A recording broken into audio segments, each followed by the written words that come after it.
So firstly, thank you very much for joining this event from the Asia Scotland Institute. My name is Martin Pobrick, I'm the Institute Director. Quite a unique focus today, I think. More on culture, lifestyle, business in relation to the Silk Road region, which is huge, as you know, but with a specific focus on contemporary architecture as a symbol for optimism in the Caucasus region. But I think the panelists will be going far more widely than the Caucasus and some of the terrific architecture they've been involved in as architects and designers. So our panelists today, if we can get everyone connected, are award-winning architect Saffet Kaya Bekiroglu, who's based in Cyprus, Madeleine Kessler, who's based in London, Kohelika Kohli and Sunita Kohli, who are both based in Delhi together. And I won't say too much about their backgrounds because they're all the most accomplished set of people that it would take me too long to say most of what they've done in their professional careers. Saffet is an internationally practicing architect with his own firm, Kaya Design, which has offices in London, Istanbul and Cyprus. He was the project designer and architect of the London Aquatics Center, the 2012 Olympic Games, and the Heydar Aliyev Center in Baku in Azerbaijan. Saffet has worked with Zaha Hadid Architects, as well as Frank Gehry Associates in Los Angeles, extremely prestigious firms, obviously. And with Frank Gehry Associates, he was involved in the design and development of the MIT Computer Science and AI Lab in Cambridge, Massachusetts, excuse me, and the Lakefront Museum Pavilion in Chicago's Millennium Park. Madeleine is an architect at Haptic Architects. She sits on the National Infrastructure Commission's design group. She's taught and lectured at the Architectural Association, Oxford Brookes University, the University of Sheffield and the University of London. And her work has been exhibited internationally, including at the Oslo Architecture Triennial. Kohelika Kohli is a CEO and creative director of K2 India, based in New Delhi, where she designs and restores residential and public buildings throughout India. A lifelong work, I think. Obviously, there are so many extraordinary buildings in your country, Kohelika. She graduated from the Pratt Institute of Design in New York in 2004 and interned with Sir Norman Foster, where she worked on projects including the Foster extension to the Boston Fine Arts Museum, and later worked in the Olivia Cope Architects firm. And she serves as a trustee of the Museum of Women in the Arts in India. And lastly, Sunita Kohli, president of K2 India, a research-based interior designer, manufacturer of fine contemporary and classical furniture, and interestingly, India's foremost authority in the work of Sir Edward Lutyens, which is obviously complicated in India's history, but fascinating nonetheless. Sunita has worked throughout Asia and the Middle East on large-scale public projects and private residencies, which I won't list because it's a very long list, obviously. So could I briefly hand over to our host for the event, Roddy Gall, the chairman and founder of the Asia Scotland Institute, just to give a little more detail of the background. Thank you, Roddy. Martin, thank you very much. And Saffet, it's good to see you back there online. We had a snowstorm here in America last night, so I thought we would have a power cut or a power outage, but it was not to be. The problem lay in Cyprus. Anyway, it's a miracle we're all here and amongst friends. And Sunita and Kohelika, I'm particularly pleased that you're joining us. Martin didn't say, but I will, that you're a member of our International Advisory Council and a leading light on a number of subjects, but certainly on architecture and iconic architecture along the Silk Route and elsewhere. And with your daughter, you have the most fantastic practice there in India. So we're thrilled you're with us. And Maddie, you also from the Architectural Association School. So I'm going to pass over now to April Gao, and she's going to introduce and get this event going. She is with Broach Associates, who are with the Asia Scotland Trust, very much with the Asia Scotland Institute, very much involved in mounting this particular salon. April. Thank you very much, everyone. Good morning in New York, good afternoon in London, and good evening in Nicosia and in India. This is an international event, and we're so delighted to have so many people joining us for what will be a seminal discussion on a monumental building in Eurasia, in Baku, Azerbaijan.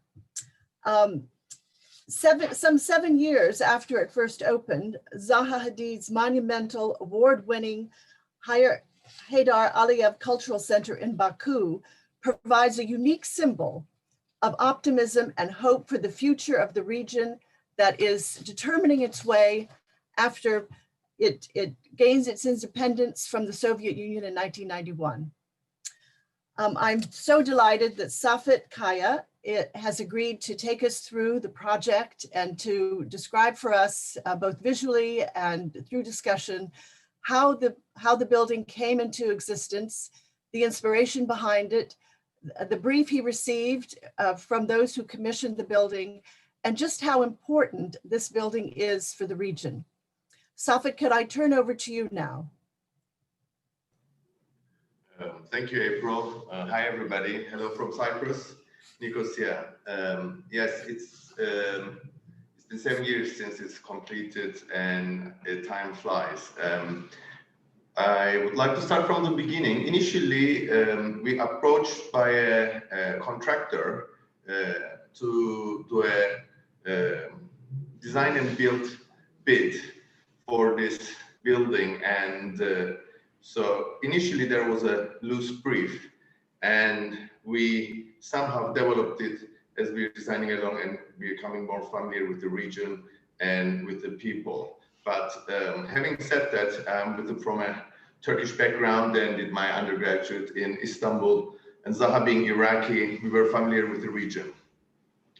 Project is a cultural complex, a public building, is approximately 100,000 square meters, which is built during 2007 and 2012. And initially the site was a kind of industrial wasteland, which we wanted to use it as a regeneration catalyst for the surrounding. The plot was kind of had a sheer 20-meter drop between two plateaus, so in a way it was difficult for people to use it together. So we propose a architectural landscape composition. I think I should go to my pictures, so in parallel it would be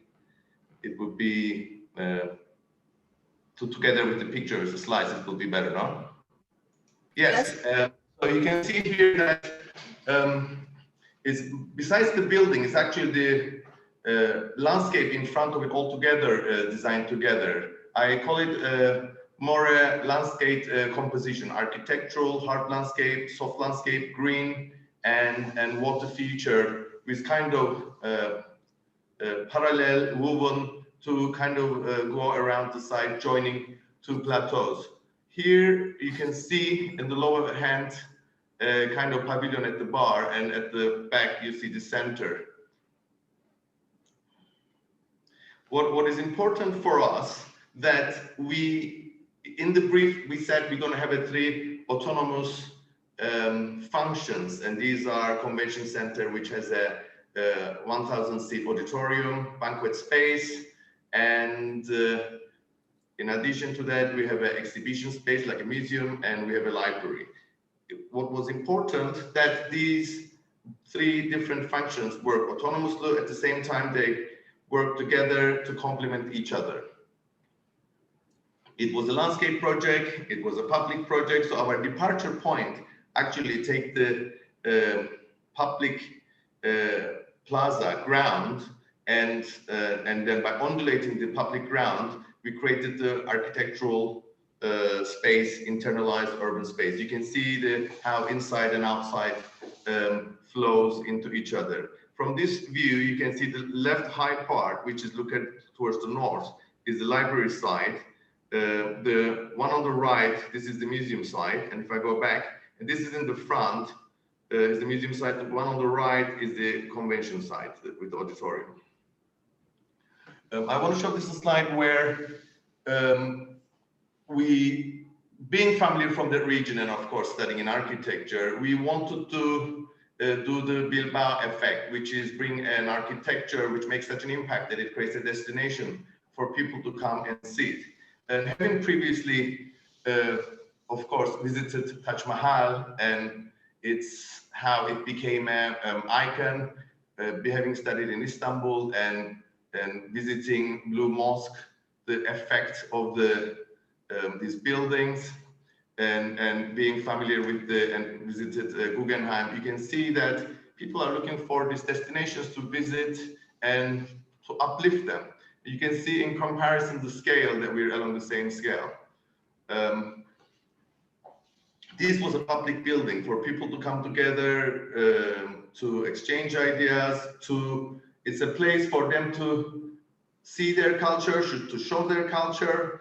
And on that note, when we visited Baku and socialized people and asked lots of questions, I became more familiar that they're so much into poetry and their music, they're into romanticism, and they're always in the gardens.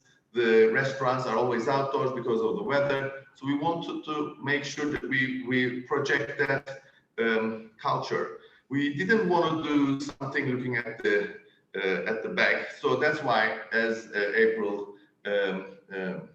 mentioned, Azerbaijan Republic founded in early 90s. We wanted to break away from that Soviet era and wanted to reflect the bright future, optimist route that Azerbaijan taking. We wanted to be soft, embracing, at the same time powerful. We designed these fluid spaces that you're actually part of, you're taking place as a user part of the architecture. The slab takes and becomes a roof, and it becomes a column, it becomes a wall. So in a way, the landscape embraces you and takes you to different levels. The project is designed like an open field where these three autonomous singularities, the functions, can blur and expand to each other at the same time. With the time, as things change, then it can reconfigure itself. Within the center of the complex, we have a 1,000-seat auditorium. Initially, we started as a conference center, convention center for meetings to take place. But then the more we become realized that there's so much into music, we design the auditorium in such a way that it has this high-tech background adjustment. It's called coupling space above the stage, that it can be multi-use for conferences, for theater, for opera. And you'll see that in this photograph that we have an orchestra pit which is a hydraulic, it can go down. So you can play music at the same time, show an opera or theater, or the hydraulic lift or stage can come up and even make a bigger stage. So it's adjustable. Because it's a long-term use, we wanted to do something different, and all the interior is done by oak wood. You will see these ripples are all studied with the acoustician to maximize the unamplified sound as a reflector to reach naked sound from stage to the audiences. With this image, I would like to show that this first top image is our first visualization, what we were envisioning and how we wanna what we want to do about it. And the one is at the lower one is what we achieved. And I want to say that how much it was close what we intended and what we get. Of course, you will see that with the consultant and the rationalizations that there's a certain adjustment and differences. But with a great team, we achieved that, which I will talk about the team later on.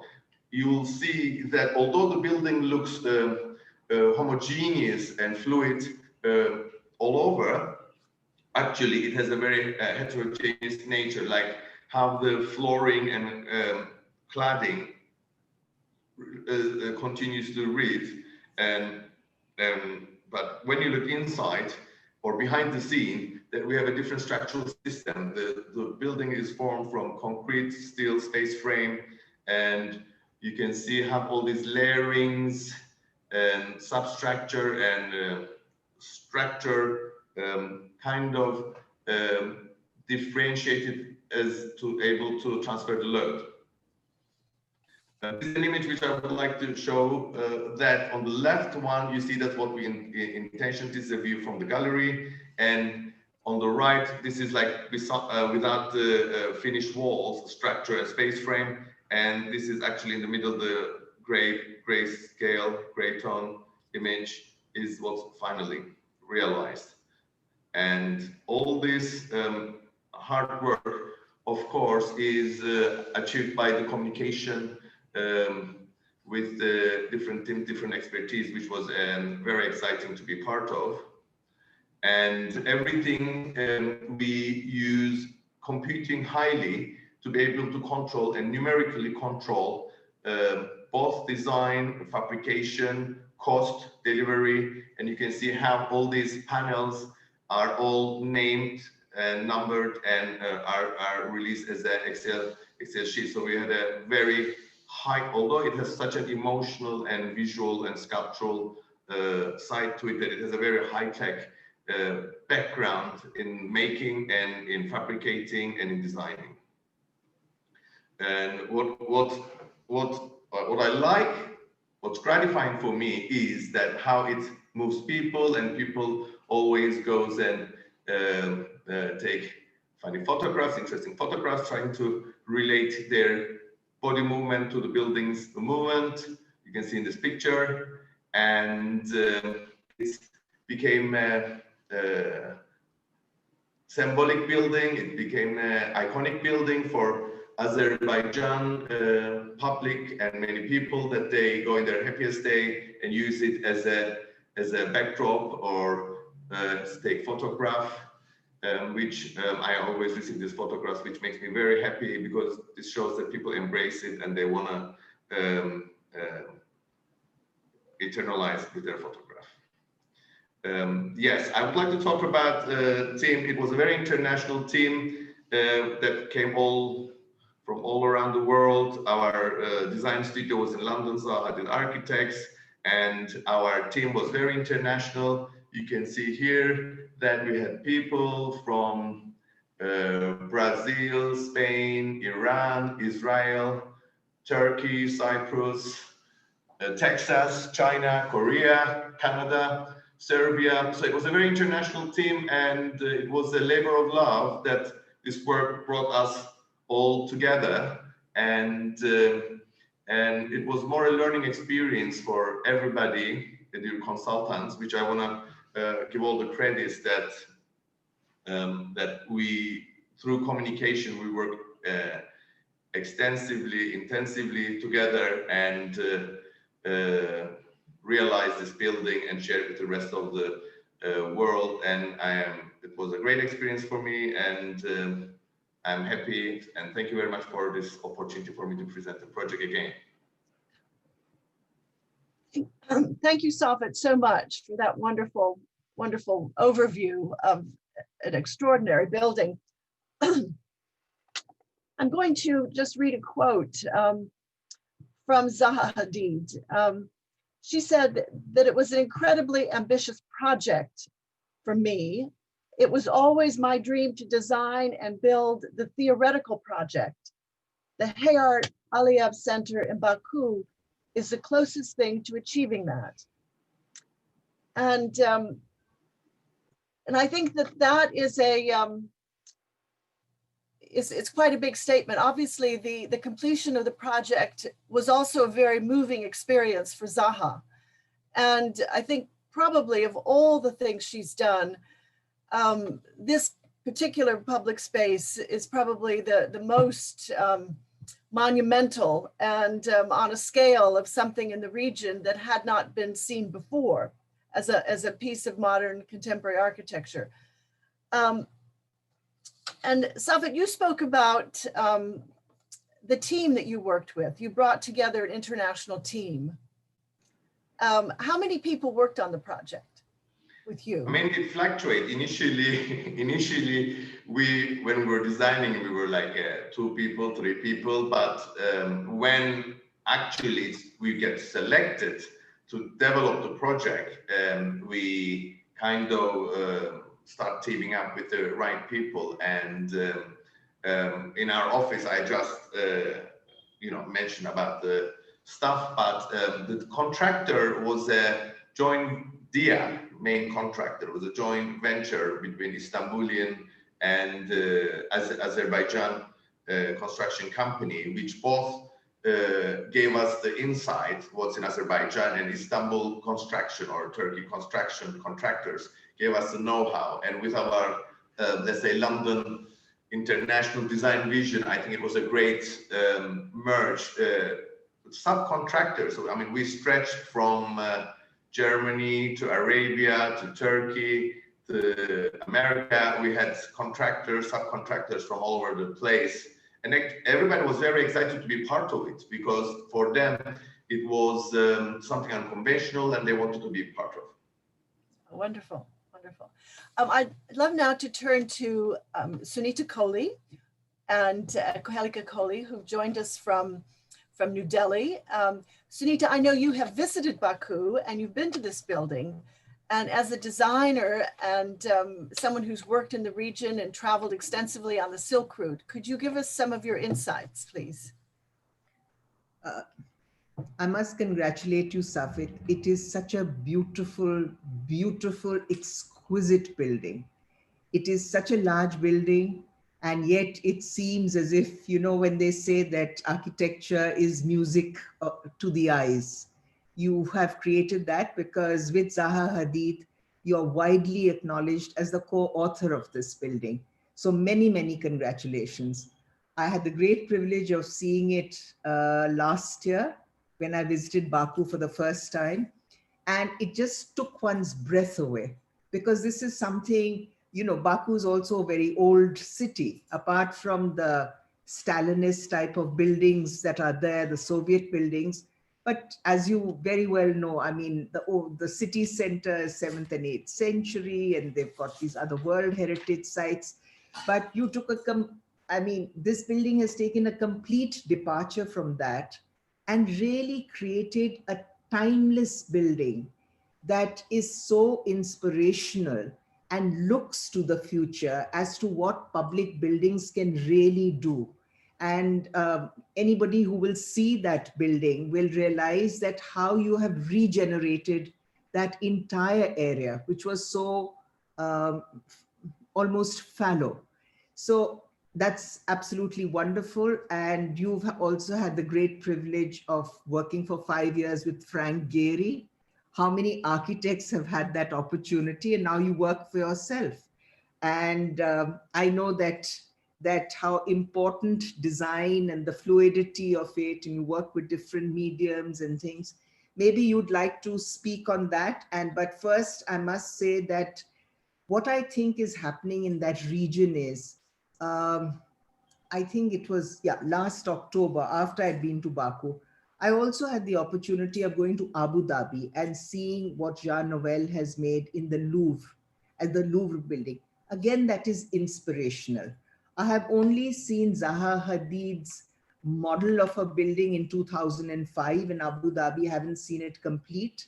The Performing Arts Center. Is it complete? Saffet? Abu Dhabi, I don't think so, not yet. I don't think so. I unmute myself. The Opus building is completed. Are we talking about the Opus building? It's the Performing Arts. It's called. No, I mean, that's not. I think first they're doing Jean Nouvel, then Frank Gehry, and then I think Zaha is on the way. Okay, all right. So we look forward to something else. Yeah, and very exciting building. Yes, and I wanted to ask you now, when she died tragically at a very young age of a heart attack, bronchitis, which led to a heart attack, I believe she left 36 unfinished projects. I mean, I think everybody would want to know that what is happening to those projects. Do they continue, all 36 of them? Well, first of all, last 3 years, I'm not being part of the architects. I actually stepped out before Zaha passed away because to spend time with my family. But all these projects are in process to realize, and the office is running smoothly. And yes, I mean, there's so much ongoing projects, and Zaha left, and Zaha Architects has designed, and now they're in the process of realizing them. So although Zaha is not with us, but her legacy and her buildings will slowly realize that we're going to cherish that. She was known as a paper architect because for several years, what her beautiful renderings were not realized into actual, buildings. And I first heard of Zaha Hadid in 1981-82 because I was working on a very large project for a hotel chain called the Oberois. And I was working on a building called the Oberoi Babylon. And of course, what struck me as Zaha is Iraqi, and what struck me was how well educated Iraqi women were in that region, having worked in Egypt and in Kuwait and then in Iraq. I was struck by that because the structural engineer of this large hotel was a woman. And that's the time when it just registered. The name registered, the name came up, but nothing further. And then it is really in 2006 when at the Guggenheim, one saw this amazing exhibition of Zaha's from top to bottom. Retrospective show. Yeah. Retrospective show. Guggenheim, New York. I was there. I mean, the show is over, but even for somebody to get hold of this catalog is wonderful because she kept designing, kept doing these beautiful renderings. And then when she started, then everybody just wanted Zaha Hadid and what she could produce because each building is so different, so unique, and really sets its mark on the landscape. So I was so fortunate. Zaha had a great vision. I think she was ready, but the public or the client or the people to give to appoint her wasn't ready, and I think it took a while for them to catch up. And I think with the 80s and 90s, with this, I was saying that with the Frank Gehry and all these one generation before architects start realizing this kind of signature buildings, and people realize the regeneration factor of it, then I think it became easier for Zaha. But I mean, I don't see paper architect. That's it was just a medium for her to reflect her vision, and she was very inspiring. And I think all the people who did not realize Zaha's designs must be regretting it now, because with what she is probably, yeah. I mean, I was very privileged to be part of it, and it was a great experience, and for everybody, for the world, for the woman, for Middle Easterns, that she set the standards very high. That's true. Saffet, I want Kohelika. Sorry, April, you were saying. I was going to say, Kohelika, please tell us what you have on your mind. It's wonderful when governments give this opportunity to architects, to construct buildings which become such a core part of the culture. And Saffet used the word like a catalyst, and I so agree, because especially when you were showing the slide of the Taj Mahal and the Hagia Sophia and St. Paul's Cathedral, it's one really understands what you were trying to do here and what you were trying to create here. Having been to Hagia Sophia many times, by the way, Istanbul is, having studied in New York, Istanbul is one of my it's either New York or Istanbul for me. I love those two cities, and I have to return once a year because it does something to you emotionally, not just because I'm an architect, but also as a human being. I think there's something beautiful that happens there. But Saffet, I wanted to ask you, I had the privilege of studying architecture in New York between 1999 and 2004. And the only building at that time one had really known of Zaha's, quite honestly, was the building she had done for Vitra. And even at that, we were in awe with what the structure was actually doing and how it was coming about. Of course, like you said, one had known Frank Gehry and what the Bilbao Museum had done for the city and how it was bringing in people in because of this one monumental building that had now been constructed. But I wanted to ask you, as someone myself, and I'm very intrigued because Zaha Hadid was known not just as an architect, but a jewelry designer, a furniture designer, and she seems to do so many experimentations. And I know you yourself have designed furniture as well. And how does all this come together when you start doing public spaces, this designing in different scales? What does it do for you functionally as an architect and also emotionally as an architect? I think maybe there's always a discussion if Zaha is an architect or if she's an artist. It's not. I don't think people always try to put one into classifications. You can be all. I think maybe it's all about the grace. You can, and I always say if urban designers think more like an architect, and if architects think more like an urban designer, and life is going to be much more easier. I think have beautiful spaces, right? we should break away from these classifications. It's a matter of scale, and you should see it more like a lifestyle, more than how you experience it. What sensation does it give it to you? And how you perceive it. I think the approach is different. So you used a beautiful word. You use landscape composition, and yes. I think that's so wonderfully put, especially when you look at the architecture of this building, because it's really not just about the building. It's really not just about the building. I mean, the building is probably what draws you in, but everything else is, what really the experience is about what's happening all around it. And it's beautifully how you put it. Well, I think, you see, coming from Cyprus, and which is very outdoor oriented, 9 months, we're always outdoor, and Istanbul is like that, so it's very outdoor city. And being in California, in Los Angeles, I studied, you realize that you should consider and develop inside and outside together and break this threshold. So I think, coming back to your earlier question, Zaha is was more like a creator or more like a mother. She was bringing everybody together. We were both international, coming from London with this American education, but at the same time, we were local. So, when you met with Zaha was like a cultural attaché for all these differences, all these minorities as well. Zaha was a very unique case, and she blurred what is professional versus personal. Everything was very personal.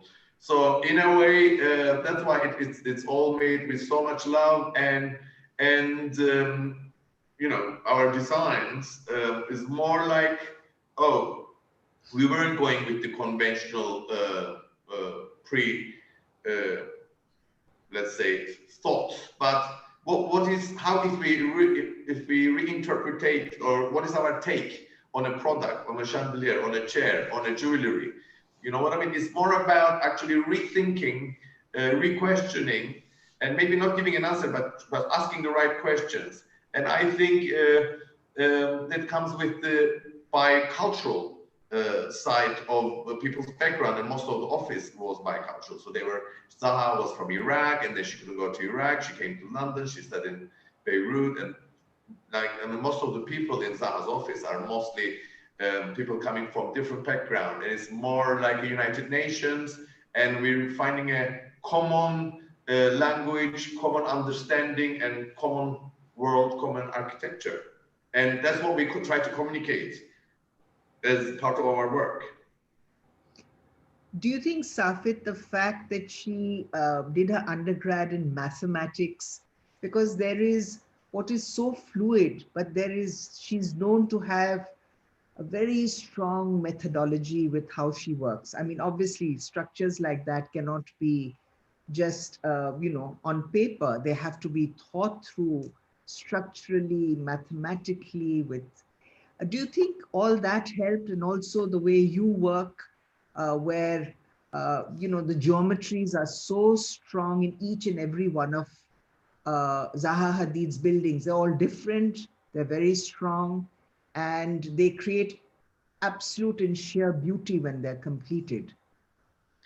Well, I think that's very interesting what you're saying. I think there's a visual communication to it. At the same time, mathematics, music, architecture are all like a relevant disciplines to each other. And I think this spontaneous Middle Eastern intuition kicks into. And I want to talk about a little bit here on calligraphy. I mean, like when you look at the Roman alphabet, is A, B, C, and the way you order it makes a sentence. But in calligraphy, how they write it is very picturesque, very ornamental. It's very fluid, very like a landscape. So when you look at like Asia, that there's this signifier and signified.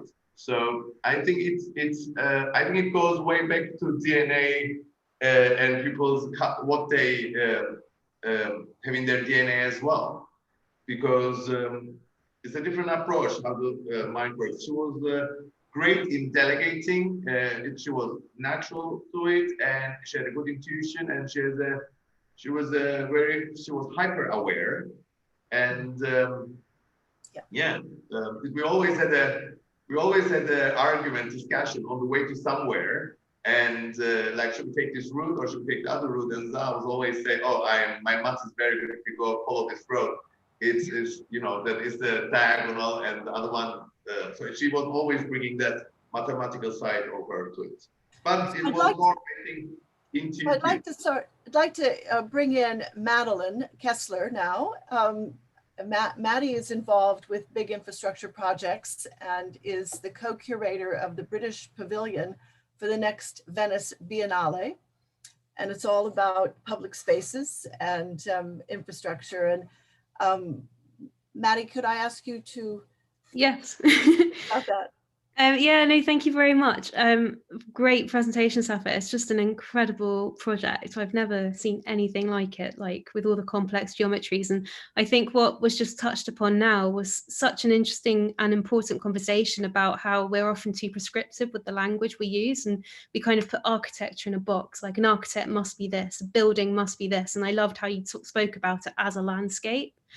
And I think I'm really interested in how it's sort of part of this. Well, Baku itself is part of a wider network of the Silk routes, sort of an ancient set of trading routes across Asia, sort of connecting China to Europe, which, like, once these routes and these cities were like the center of this huge transnational, transcontinental economy.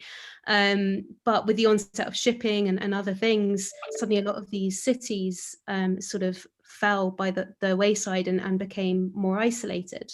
And so I found it really interesting when you said your starting point almost was to have this Bilbao effect where you bring people back to this city.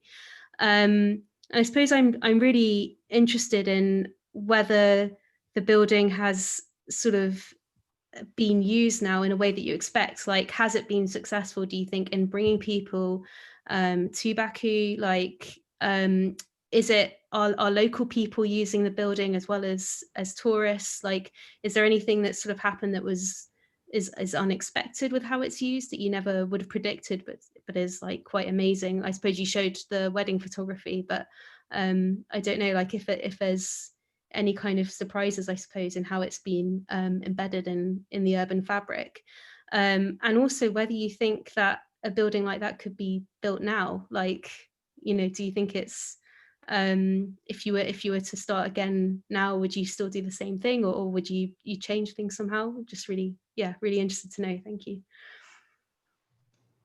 Thank you, Madeleine. That's such a nice question.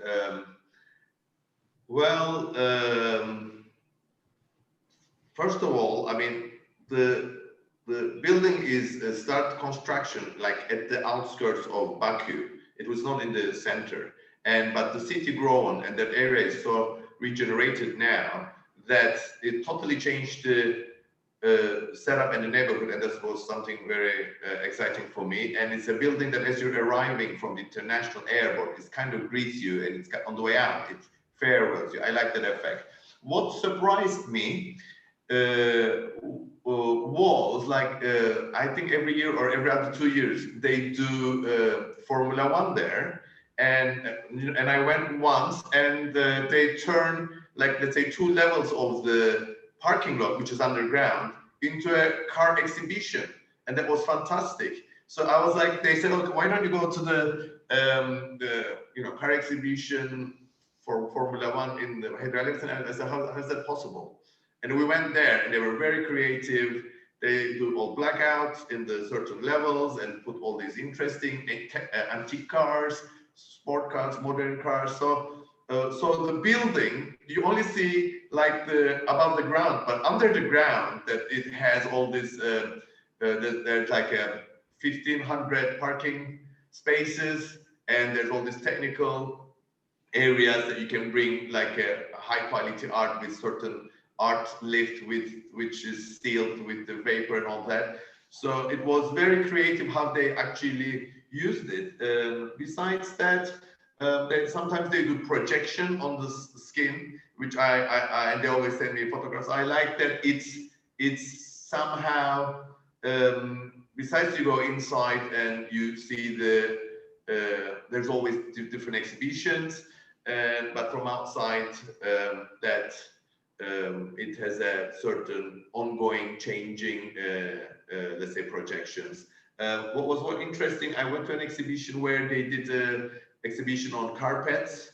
That was very interesting, with their culture. And there was another exhibition on their traditional musical instruments, which was very exciting. So those were all new to me, and I really get excited to see how they make their own and using it.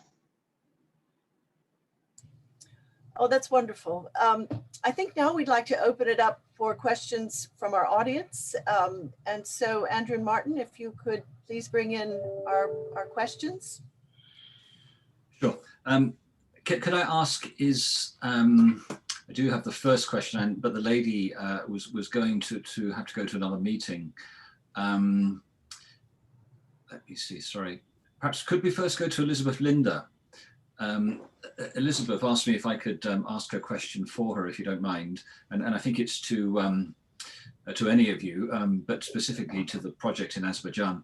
Did the team do any research of the cultural and architectural heritage of Azerbaijan itself? And how was this reflected in the building? Safa, would you like to say something about that? Yes, first of all, I need to, maybe I didn't emphasize previously, I am Turkish background, I'm Turkish Cypriot, I studied in Istanbul, I know lots of Azeri people, we're all like a part of like a Turkic, let's say, bigger circle. And yes, we visited the site, we had friends, we talked, and I remember talking with the people, and somebody told me that it should be romantic, it should be like a bride. And they said, we like romantic things. I don't know if you know, there's this very famous poet Nazım Hikmet. He always does this. He was living in Baku at some point, and he was writing about Baku, about the Caspian, and at the same time, we wanted to, it was not about actually reflecting what they have, but it was more about knowing what they will appreciate in their palette, and then actually bring something different, more futuristic, more optimistic, something which they're not familiar to, something unique. And I think that's what was the success about it, if you think it's successful, because if you repeat and do something predictable, I don't think that was going to be interesting. I remember, like, this is a very short story, but I remember making all these landscape walls fair face concrete, and the lady came and asked me, so what are you going to clad this with? We have these nice tiles, like it can be like this, and I said, no, it's going to be fair face concrete, and they couldn't believe that we're going to leave it raw and fair face concrete. So that's what I'm saying. In a way, we were kind of local, but we were kind of international to be able to do that bridge.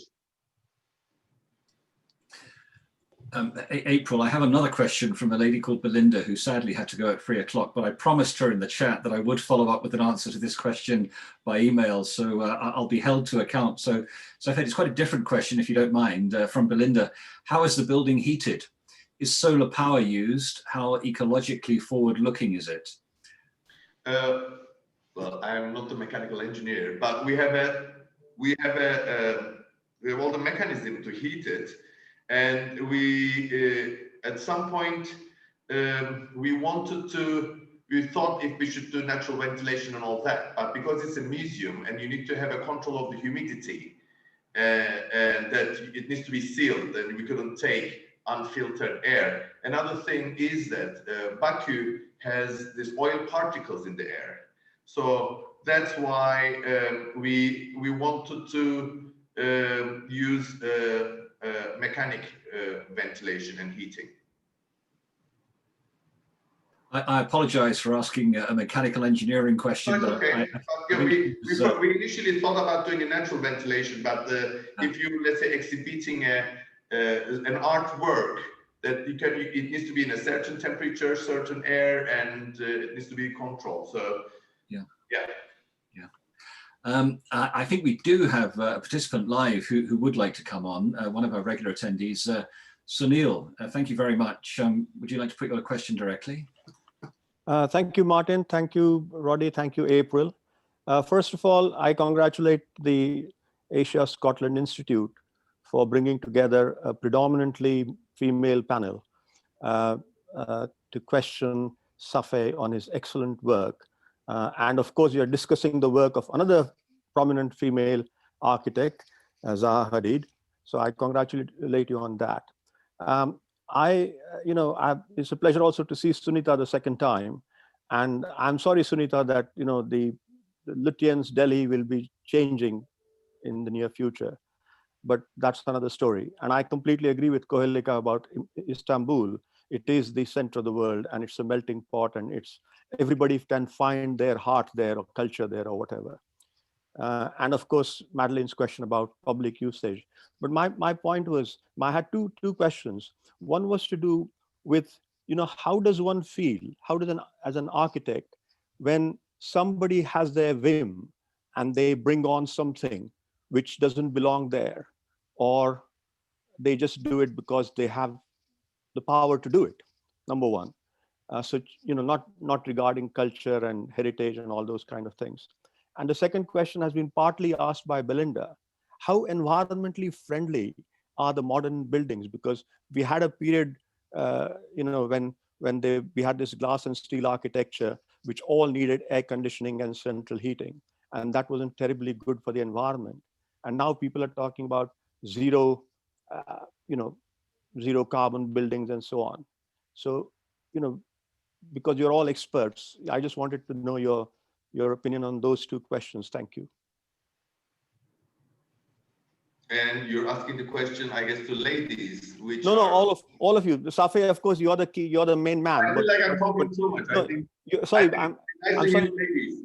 You're the main man, but what I'm saying is that the question is to all of you, but you are the main, yeah. But first of all, I should say, the work, I'm here representing as a project architect and designer, but I think it's the Zaha Hadid architect's work, and we were a team, and in our team, we had lots of strong ladies as well. And I would like to say hi to them from here. They know who they are. Sarah, Liat, Denise, Yelda, and Lily. And so it was a teamwork. And having said that, I don't think you need to build something there. So of course there's always a risk and you're nervous, but you need to able to have a good sensation, have a good intuition, and you need to have a good understanding of the culture. And so, as I was explaining, and not being from that far away from the culture, like when I go there, I went initially. I went with which was very which touched me a lot. When I went with a friend first time to visit Baku, and I went with another colleague called Fulvio, Italian. And all the Azeris were asking, oh, so where are you from? To the Italian guy. And he said, oh, I am from Palermo, I'm Italian. And I said, oh, I am, not from here. He says, oh, you're Turkish, you're one of us. So they weren't interested because I was one of them, you understand? So in a way, that shows how much that there is this unspoken connection and culture. And yes, of course I was nervous when doing, it was very daring and it was very risky to do something like that, if people like it or not. But it wasn't, we did the building for the people, we didn't do the building for the architectural discourse. It was more about people embracing it and loving it and be proud of it.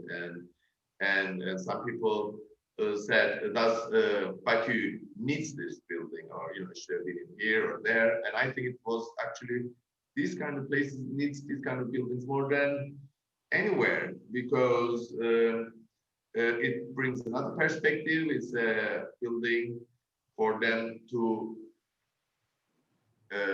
show their culture, and to the foreigners who's visiting, and to their young ones who is growing up. So on that note, yeah, I think it was risky. I was nervous, but we were a team, and we thought this is the right way. At the same time, I remember having a discussion or said that how our design is chosen by Ilham Aliyev, because he said that it's not a mimicry of anything. It's unique. There's nothing like it, and that's what we like about it. Saffet, I just want to add something here. I was reading something. I think this is something that these are your words, where you said the building reflects the fluidity of traditional Azeri architecture. They have floral patterns, and all this ornamentation runs from the flooring to the walls to the dome. So we wanted to do that in a contemporary way. And I think you've put that so beautifully, because I don't think there was a place for the Taj Mahal when it was built. And I think it's, and I applaud architects who are futuristic and who come up with designs where the understanding of a culture is completely different from the norm. And the way you worded this, and when I read this paragraph out to my mother as well, and I said, I think it's so beautifully put by you. Well, thank you very much. I mean, you see, the thing is, people think if they're doing something in the Middle East or in that region, they just put this like a pattern, like an Arabesque pattern, and they think, oh, it's now we're regional. No, that's not the case. If you go deeper inside, if you look at the carpets, all these floral patterns, or in the mosques, all this like chini, we call it, the paintings of the tiles, which is got the infinity all over the place, flowing from the ceiling to the walls and to the floor like a carpet, which represents actually the Eden, the infinity, the garden, infinity, and sublime and happiness, all that. And so we didn't want to bring ornamentation in a graphical level, but actually wanted to bring that infinity and fluidity in spatially, and that was the minimal approach to it. And thank you for noticing that, because when I explain it, people sometimes think it's far-stretched, but there's a like lying thought behind it. How all these the sensation in a way is a contemporary projection of it. So this amazing building has become a destination. You alluded to the Bilbao Effect, that the Frank Gehry Museum in Bilbao put Bilbao on the map, so to speak. And clearly this monumental, magnificent building on a scale of St. Paul's Cathedral or Hagia Sophia or the Taj Mahal has attracted worldwide visitors and has encouraged the region to look at an optimistic future. So with all of these wonderful ideas, you know, for Baku, the contemporary architecture, the historic buildings, even the ancient buildings, it's a new city, really. It's got a great future, and this building has really permanently made that possible. So, Saffet, you mentioned to me how moved you were that the building has been so well embraced and received so many awards. Would you like to speak about that a little bit? Well, initially, when we started the project and tried to get, let's say, certain contractors on board, and some of them didn't even heard about Azerbaijan, and they said, oh, we don't work in that region. So it was difficult to get, I don't want to name certain main subcontractors, because everybody was focusing on Dubai and different regions. And with the Arab Spring, and when everything stopped, those people which I tried to get on board start calling back, but it was too late. So in a way, it was either unknown or people were prejudiced. And if I contribute to the better understanding of Azeri culture or to civilization, I'm grateful. And for me,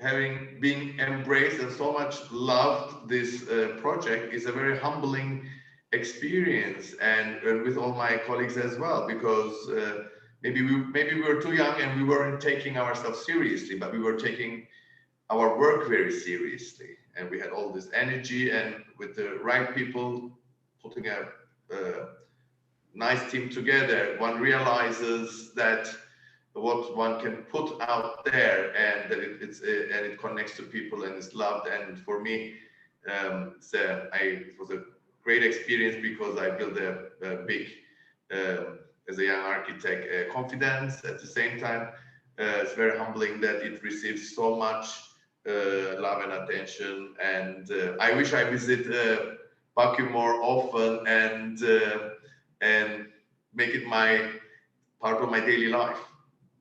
April, if I may, Yes. several attendees have made a very good point talking about Baku itself and Azerbaijan, and I think we do have someone listening in from Azerbaijan, so we should give them credit for knowing a great deal about their own country.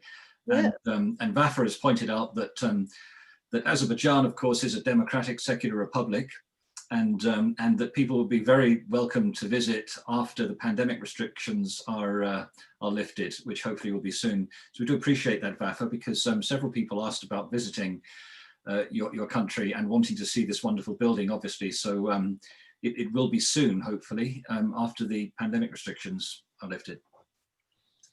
Yes. Maddie had a question, I think. Maddie, I saw your light coming on.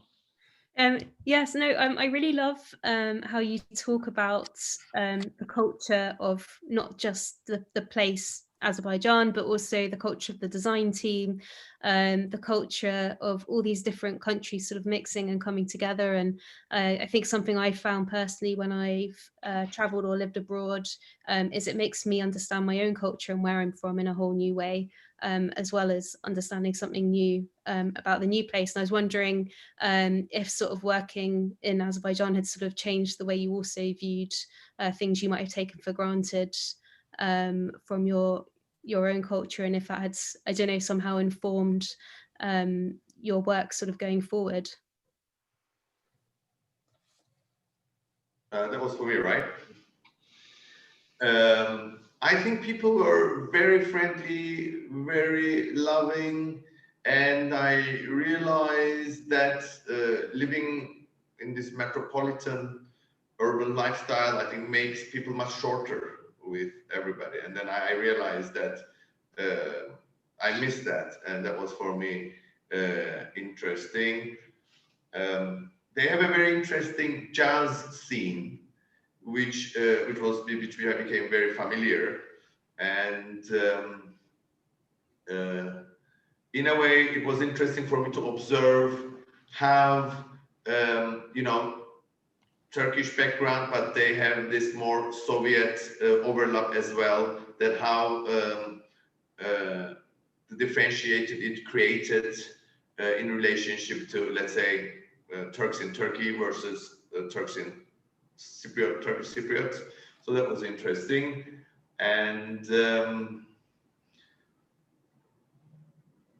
I think it's nice to be part of something which is emerging and setting up a certain standard. So I feel very privileged, and they were much more humane, and I sometimes think, oh, should we have done hospital, or should we have done school, or should we have done another kind of public building? But at the same time, I think this was the right decision to do, because once I visited, and they were bringing elementary school kids, and they were coming and seeing all their culture, and they were very proud to show it to their visitors, and that was very touching for me. Well, clearly Azerbaijan has a rich cultural heritage, and the wonderful opportunity to share it with the rest of the world through this building, which has a museum and a concert hall, and brings in all sorts of music, both from the region and internationally, is a huge plus for the people of Azerbaijan and the visitors.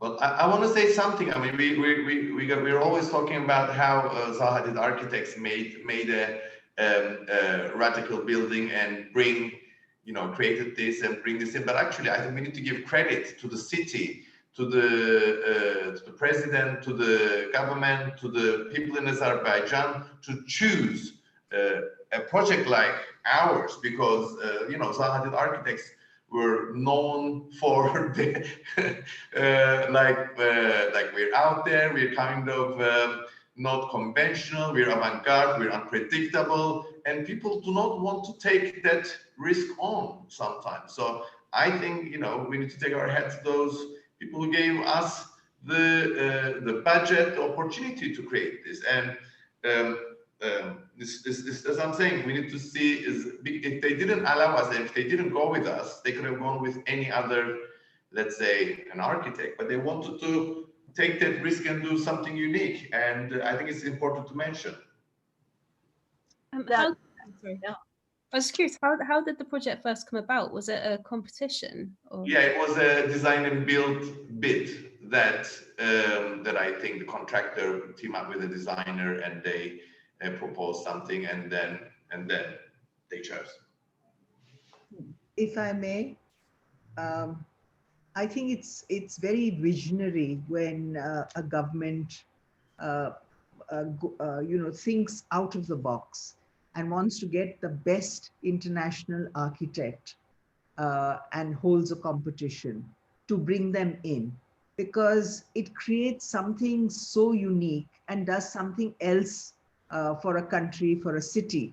I mean, Berlin is an example where everything had been brought down, and yet it had to be reconstructed. So they got some of the best architects in the world to come in. And therefore, Berlin has, as everyone knows, the most amazing modern buildings. Look what David Chipperfield did to the Nueze Museum. I mean, that's an example. They could have got a German architect, but they decided to go with who they thought was a very good architect.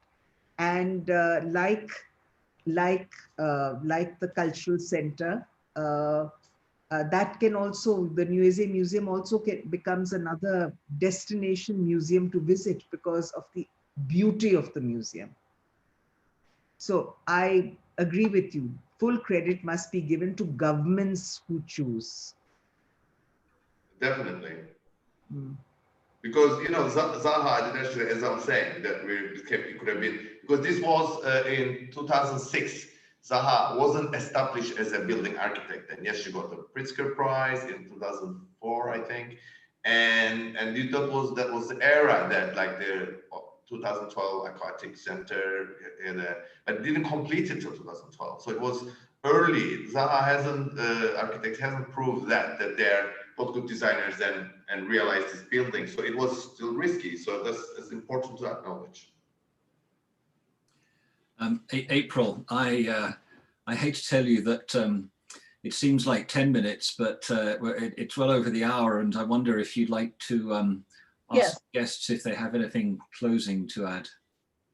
Thank you, Martin. I want to thank all of our panelists, Saffet and Sunita and Kohelika and Madeleine, so much for joining us today to talk about this incredible building in a part of the world where we're all learning about in Baku, and to thank all of you for joining us and from all over the world to hear about it. And I'd like to turn it back over to Roddy now to wrap up, and to thank Martin very much and Andrew for a wonderful presentation. Thank you. April, thank you very much indeed, and to all of you who have participated. I think we've seen the part of the world, or parts of the world we're interested in a completely different light, from a new angle.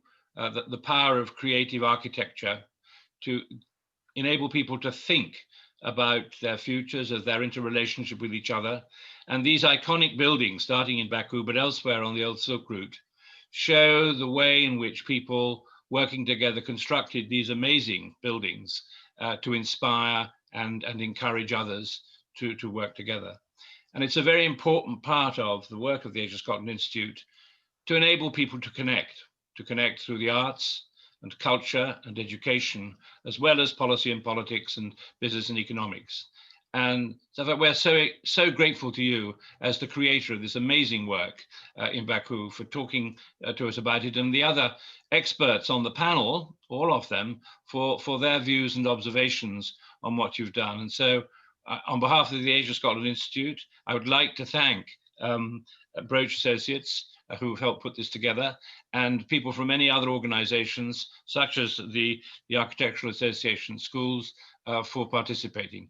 We've had a very interesting start after a rather rocky beginning, and it's been a great privilege to have been part of this salon. So thank you all very much. And it may be our last opportunity to wish you a very Merry Christmas or a happy holiday wherever you are. And I'm sure in thinking about the new year, it will be significantly better than the one that we're going to be leaving behind. So to all of you, the very best wishes, and thanks for your support on this particular session, and look forward very much to staying in touch.